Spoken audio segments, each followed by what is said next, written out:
When people picture a thriving reef tank, one of the first things that comes to mind is crystal clear water. But achieving and maintaining clear water takes more than just turning on your return pump and hoping for the best. Today, we're breaking down what clear water actually means, what causes cloudiness, and the steps you can take to keep your system clean, polished, and photo ready. I'm Jess, and this is episode 22 of Year of the Reef.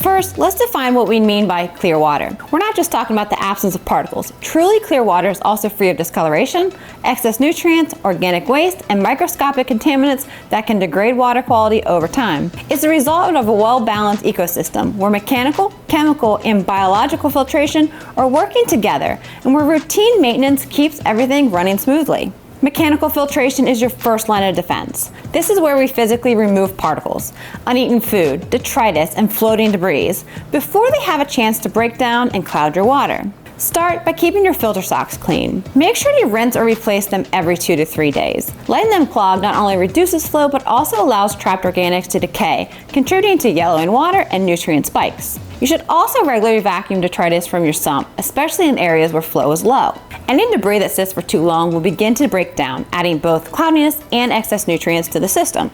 A properly tuned protein skimmer is one of the most efficient tools for improving water clarity. It removes organic waste before it has a chance to decompose, especially dissolved proteins, which are invisible but contribute to yellowing water and fuel algae. Make sure your skimmer is rated for your tank size, it is pulling a consistent foam head, and that your neck is cleaned weekly. A dirty skimmer neck reduces efficiency, and that means less organic waste being pulled from the water. Also, pay attention to the surface of your water. If you're not using a weir-style overflow or your return nozzle isn't disturbing the surface, oils can accumulate and form a film, cutting down gas exchange and leaving your tank looking murky. Simple adjustments to the flow or adding surface agitation can eliminate this issue. Chemical filtration is your secret weapon for polishing water and removing things you can't see, like discoloration, toxins, and microscopic contaminants. Activated carbon, such as Waterbox Aquarium's carbon media, is the most commonly used option. It helps remove yellowing compounds, odors, and organic molecules. Run carbon passively in a media bag or more aggressively in a reactor for better contact time. Replace it every 2 to 4 weeks depending on bioload and water coloration. For those battling phosphate-related haze or algae blooms, Waterbox Aquarium's phosphate media can be used to reduce phosphate levels. Just be sure to monitor for overuse, especially in systems with sensitive corals. One of the most overlooked tools for clear water is a UV sterilizer. It doesn't remove particles directly, but it kills free-floating microorganisms like algae spores, bacteria, and parasites that can cloud water or cause green or hazy conditions. When properly sized and plumbed, a UV sterilizer can dramatically improve water clarity and reduce the risk of disease. Just remember, it only works on what passes through it. You still need strong flow, good pre-filtration, and a balanced nutrient system for it to be truly effective.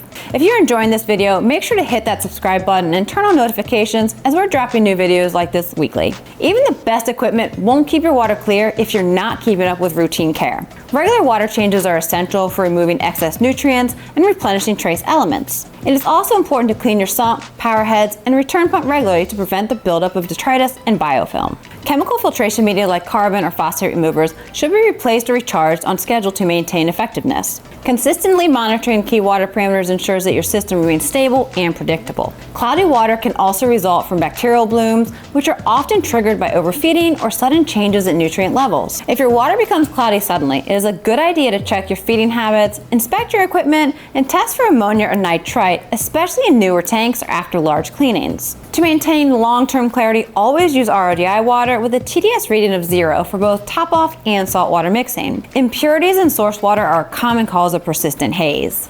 Adding a mesh or foam pre-filter to your return pump intake can help catch microdebris before it re-enters the display. Avoid overfeeding, as uneaten food quickly breaks down and contributes to both nutrient spikes and cloudiness. If you're setting up a new system or recovering from a bloom, consider using Waterbox Aquarium starter bacteria to help stabilize your tank and promote a healthier bacteria balance that naturally discourages water cloudiness. Crystal clear water is more than just an aesthetic win. It's a sign of a healthy, well-maintained reef system. It reflects your tank stability, your filtration strategy, and your commitment to good reef keeping habits.